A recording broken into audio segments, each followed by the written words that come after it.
নমস্কাৰ বন্ধুসকল, আজি আমি পঞ্চমমান শ্ৰেণীৰ ইংলিছ পাঠ্যপুথিৰ ৩ নম্বৰ যিটো লেচন আছে বাৰ্ড টক সেই বিষয়ে আলোচনা কৰিম। তো আপোনালোকলৈ অনুৰোধ থাকিলে যদি আপোনালোকে এইটো ভিডিঅ'টো সম্পূৰ্ণকৈ চাই ভাল পায় আৰু শিক্ষাৰ বাবে উপযোগী বুলি ভাবে, ব্যৱহাৰ কৰিব বুলি ভাবে, তেতিয়াহ'লে আগ্ৰহী শিক্ষক আৰু শিক্ষাৰ্থীসকলৰ কাৰণে শ্বেয়াৰ কৰিব। এটলিষ্ট তেওঁলোকৰ যি এই লকডাউনৰ বাবে শিক্ষাৰ ব্যাঘাত জন্মিছে সেই ব্যাঘাত পূৰণ কৰিব পৰা যাব। আহক আমি এতিয়া আলোচনা কৰোঁ পাঠটো। পাঠ নম্বৰ ৩। পাঠটোৰ নাম হ'ল বাৰ্ড টক। বাৰ্ড টক শীৰ্ষক পাঠটো প্ৰথমতে আমাক ৫-৬টামান চৰাই দিয়া আছে। চৰাইকেইটাৰ বিষয়ে জানি লওঁ। প্ৰথমতে চৰাইকেইটা হ'ল, প্ৰথমটো হ'ল পিজন, পিছৰটো হ'ল parrot, next dove, then crow', then sparrow, then peacock. এইকেইটাৰ অসমীয়া নামটো হ'ল, এইটো আমি সদায় আমাৰ ঘৰুৱা দেখা পোৱা যাওঁ, এইটো হ'ল পাৰ চৰাই, যাক কোৱা হয় ইংলিছত পিজন বুলি। এইটো হ'ল ভাটৌ, যাক কোৱা হয় পেৰট বুলি। এইটো হ'ল কপৌ চৰাই, যাক ডভ বুলি কোৱা হয়। এইটো আমি দেখা পোৱা, ৰাতিপুৱাই দেখা পাওঁ। এইটো হ'ল কাউৰী, যাক ক্ৰ' বুলি কয়। আৰু এইটো হ'ল আমাৰ এই ঘৰৰ মুঠত থকা সৰু ঘনচিৰিকা, যাক আমি স্পেৰ' বুলি কওঁ। আৰু এইটো হ'ল সকলোতকৈ দেখিবলৈ ধুনীয়া চৰাই, মৰা চৰাই। এইকেইটা চৰাইৰ বিষয়ে প্ৰথমতে আমি জানিলোঁ, চৰাইৰ নামকেইটা জানিলোঁ। প্ৰথমটো হ'ল, এইটো হ'ল pigeon, then parrot, then dove, then crow', then sparrow', then peacock. এতিয়া আমি পাঠটো পঢ়োঁ আহা।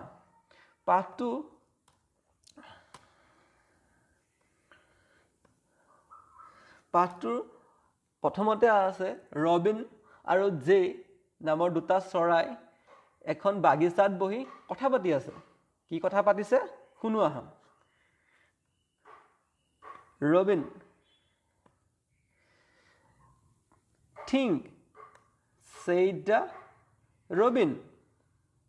Think, said the jay, sitting in the garden talking one day. Think about people, the way they grow. They don't have feathers at all, you know. They don't eat beetles. They don't grow wings. They don't like sitting on words and things. Think, said the robin. Think, said the jay. Aren't people funny to be that way? এইটো poem, আৰু এই পয়েমটোৰ poet অৰ্থাৎ কবি হ'ল alien feature. এই কবিতাটোত দুটা চৰাই, এটাটো হ'ল ৰবিন আৰু এটা জে, এহেঁতে এখন বাগিচাত বহি কথা পাতি আছে চিঞাই। কথাখিনি কি পাতিছে আৰু সেইকাৰণে কৈছে বাৰ্ড টক বুলি। বাৰ্ড মানে চৰাই, টক মানে হ'ল কথা পতা। কি পাতিছে? থিংক ছেইড দ্য ৰবিন, ভাবাচোন, ৰবিনে কৈছে। থিংক ছেইড দ্য জে, জেও কৈছে ভাবাচোন। Sitting in the garden talking on the one day, তেওঁলোকে এইদৰে বাগিচাত বহি কথা পাতিছে। Think about people, the way they grow', ভাবাচোন মানুহবোৰ কেনেকৈ বসবাস কৰি ডাঙৰ দীঘল হৈছে। They don't have feathers at all, you know', তুমি জানানে তেওঁলোকৰ পাখি নাথাকে। ফিডাৰ্ছ মানে পাখি। দে ডোণ্ট ইট বিটেলছ, তেহেঁতে বিটেলছ মানে পোক পৰুৱা নাখায়। দে ডোণ্ট ইট বিটেলছ, তেহেঁতে পোক পৰুৱা নাখায়। দে ডোণ্ট গ্ৰ' উইংছ, উইংছ মানে ডেউকা।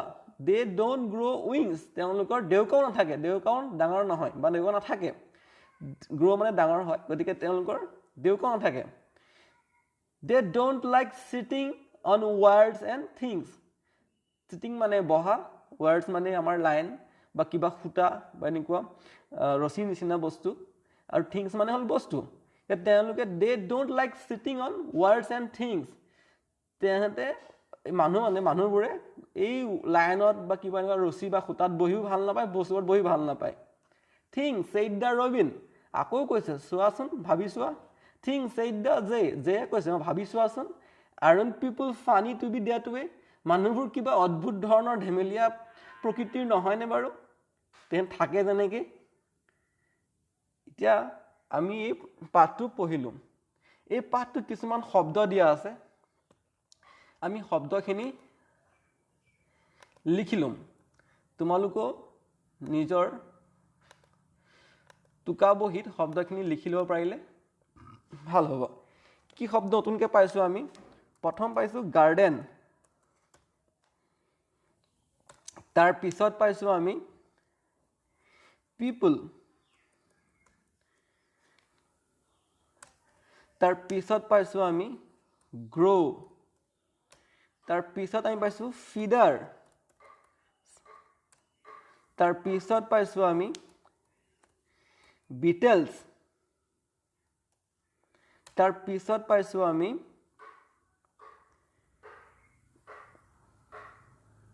ফানি এইকেইটা আমাৰ কাৰণে নতুন শব্দ garden people grow feathers beetles and funny এই শব্দকেইটা অসমীয়া এই শব্দকেইটা আমি যি অসমীয়া ব্যাখ্যা কৰোঁ অসমীয়াত প্ৰকাশ কৰিলে অনুবাদ কৰিলে হ'ব গাৰ্ডেন মানে হ'ল বাগিচা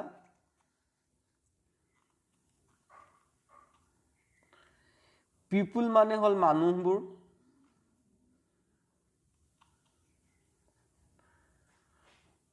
গ্ৰো মানে হ'ল বিকাশ হোৱা বা ডাঙৰ দীঘল হোৱা ফিডাৰ্ছ মানে হ'ল পাখি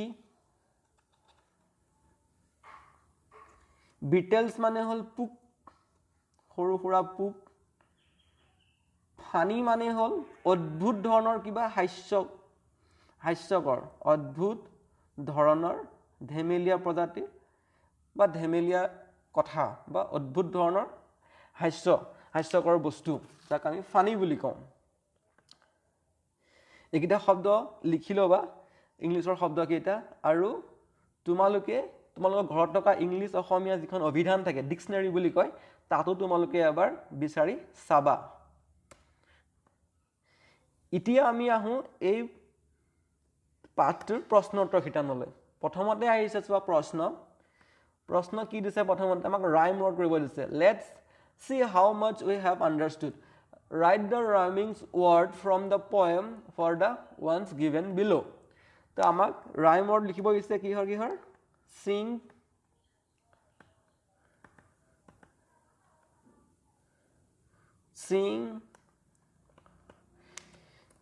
sing then আছে crow then আছে swings then আছে হানি মানে কি জানানে হানি মানে হ'ল মৌ এতিয়া আমি এইকেইটা আমাৰ পাঠটোত বিচাৰি চাওঁ আহা সিংকৰ কি হ'ব থিংক হয় সিংকৰ হ'ব থিংক ক্ৰো কি হ'ব গ্ৰো ৰাইমত ক্ৰোৰ কি হ'ব গ্ৰো তাৰপিছত সুইংছৰ কি হ'ব উইংছৰ কি হ'ব উইংছ ঠিক তেনেদৰে হানি কি হ'ব হানিৰ ফানি আমি এইকেইটা আমাৰ টুকা বহীত লিখিলোঁ তোমালোকেও লিখি ল'বা ইয়াৰ পিছৰ প্ৰশ্নটো চাওঁ আমি 2 নম্বৰ দিছে right the answer of the following question 2 নম্বৰৰ ABCD বুলি 5টা প্ৰশ্ন দিছে আমি সেই প্ৰশ্নকেইটাৰ উত্তৰ কৰোঁ আহা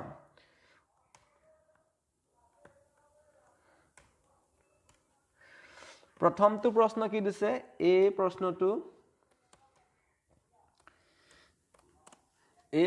দিছে তোমাৰ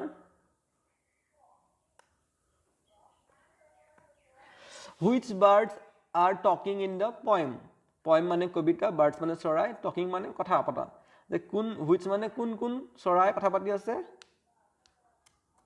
ৰবিন and জে হয় ৰবিন আৰু জে কথা পাতি আছিলে বি নম্বৰটো কি দিছে প্ৰশ্ন আমাক who are they talking about who মানে কোন বা কাৰ দে মানে সিহঁত, টকিং মানে কথা পতা এবাউট, তেওঁলোকে কাৰ বিষয়ে কথা পাতিছিলে, কাৰ বিষয়ে, মানুহবোৰৰ বিষয়ে, অৰ্থাৎ পিপল, দে টকিং এবাউট পিপল।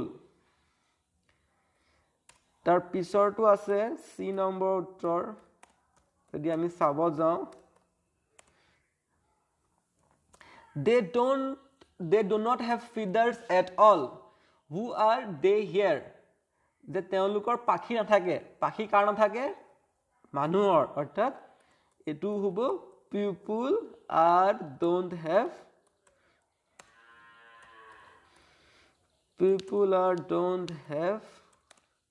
feathers, যে মানুহৰ পাখি নাথাকে। তেনেকৈ ডি নম্বৰ উত্তৰটো প্ৰশ্নটো কি আছে চাম এতিয়া আমি, birds eat beetles, they grow wings, they like sitting on wires and things। ইয়াত চৰাই বিষয়ে কৈছে যে চৰাইয়ে পোক খাই ভাল পায়, তেওঁলোকৰ ডেউকা থাকে, তেওঁলোকে ৱাৰ আৰু বস্তুত বহি ভাল পায়। হু আৰ দে, এইখিনি কথাৰ পৰা প্ৰশ্ন কৈছে, হু আৰ দে হিয়াৰ, ইয়াত কাৰ কথা কোৱা হৈছে, অফক'ৰ্ছ ইয়াত কথা কোৱা হৈছে বাৰ্ড, অৰ্থাৎ ইয়াত চৰাই কথা কোৱা হৈছে। তাৰ ই নম্বৰ প্ৰশ্নটো চাম আমি এতিয়া। ই নম্বৰ প্ৰশ্নটো দিছে, why according to Robin and Jay are people funny, যে ৰবিন আৰু জেৰ বাবে মানুহবোৰ কিয় অদ্ভুত ধৰণে হাস্যকৰ, কি কাৰণে, because they don't, ইয়াত কৈছিলে কাৰণে, they don't eat beetles, they don't grow wings, they don't like cheating on words and things। আমি এই যিটো 4 নম্বৰ হেৰিখিনি আছে শাৰীটো এটা লিখিম, যে কি কাৰণে, পিপুল, ইয়াত ৰবিন আৰু জেৰ মতে যে মানুহে পিপুল are funny because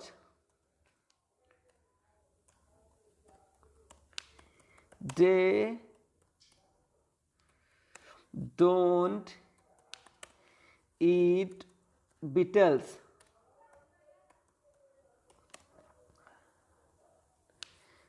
They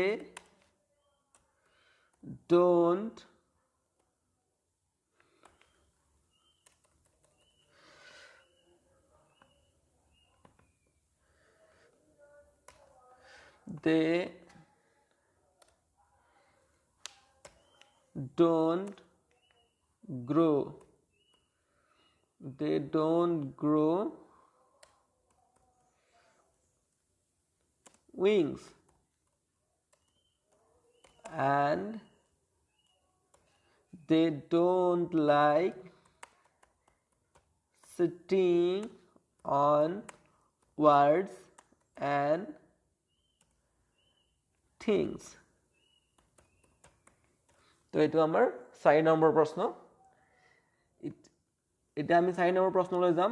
এইটো আমাৰ প্ৰশ্ন প্ৰধান A B C D সম্পূৰ্ণ শেষ হৈছে 5টা প্ৰশ্ন। এতিয়া আমাৰ 3 নম্বৰ যিটো আছে, read the statement and arrange them in sequence to make the summary of the poem। অৰ্থাৎ যিকেইটা 3 নম্বৰ প্ৰশ্নত এই A B C D 3টা বাক্য দিয়া আছে, 3-4টা মান, এই বাক্যকেইটাক আমি ক্ৰম অনুসাৰে সজাব লাগে, যাতে এই কবিতাটোত আমি যিখিনি পঢ়ি পেলাই বুজিলোঁ সেইটোৰ সাৰাংশটো ওলাই পৰে। গতিকে তোমালোকে ঘৰত এইকেইটা 3 নম্বৰ প্ৰশ্নটো নিজেই কৰিবা, এইটো মই ইয়াত নিশিকাওঁ, নিজেই কৰিবা, নিজে A B C D 4টা বাক্য এৰেঞ্জ কৰাৰ চেষ্টা কৰিবা, কৰি পেলাই এই কবিতাটোৰ সাৰাংশ উলিয়াব চেষ্টা কৰিবা। যদিহে টান পোৱা ডাঙৰৰ সহায় ল'বা।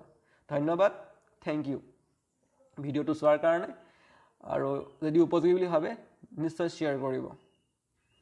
আশা থাকিলে আপোনালোকৰ যোগাত্মক সঁহাৰিয়ে আমাক উৎসাহিত কৰিব। ধন্যবাদ।